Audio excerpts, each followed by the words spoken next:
Joining us now, New York Republican Congresswoman and Trump supporter Elise Stefanik. And Congresswoman, I very much appreciate your time. I know that you and President Trump speak frequently. So what has he told you about tonight's debate? Well, first of all, I think the American people are going to see a stark contrast. This is just a reminder of Joe Biden's failed presidency, whether it's the wide open border crisis, whether it's the weak national security and the chaos around the world, or whether it's Bidenflation and American families are getting crushed by the rising cost of goods. Compare that with President Trump's record and his presidency, where you saw an economic boom, you saw wages increasing, you saw peace through strength around the world, you saw energy independence. So this will be a clear contrast on policies, and I'm proud to be in Atlanta, Georgia, as one of the top surrogates for President Trump.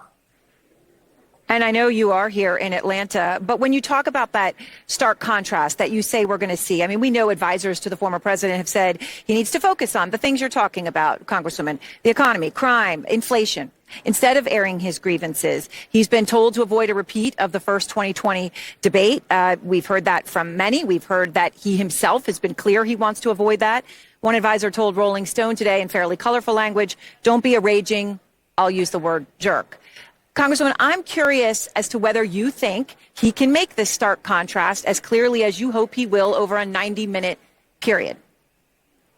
Well, absolutely he can. And President Trump is speaking directly to the American people. He does so every day. His message is resonating. That's why you're seeing historic support in swing states and why you're seeing Joe Biden at a catastrophically low approval rating across the country. And his campaign continues to be feeble and feckless in these swing states. President Trump is winning independents. Even in my home state of New York, Aaron, in the latest poll, President Trump is only behind by 6 points. This is in a traditionally blue state like New York that Joe Biden won by over 20 points. So to show that significant swing, President Trump's message is resonating, and that's what you're going to see tonight. And this will be yet another reminder, no matter what Joe Biden says, people are feeling Bidenflation. They're reading in the news, or they know communities that have been impacted by the Biden border crisis. They're seeing the chaos around the world, seeing our most precious ally, Israel, under attack. So I think we'll hear a lot about that at tonight's debate.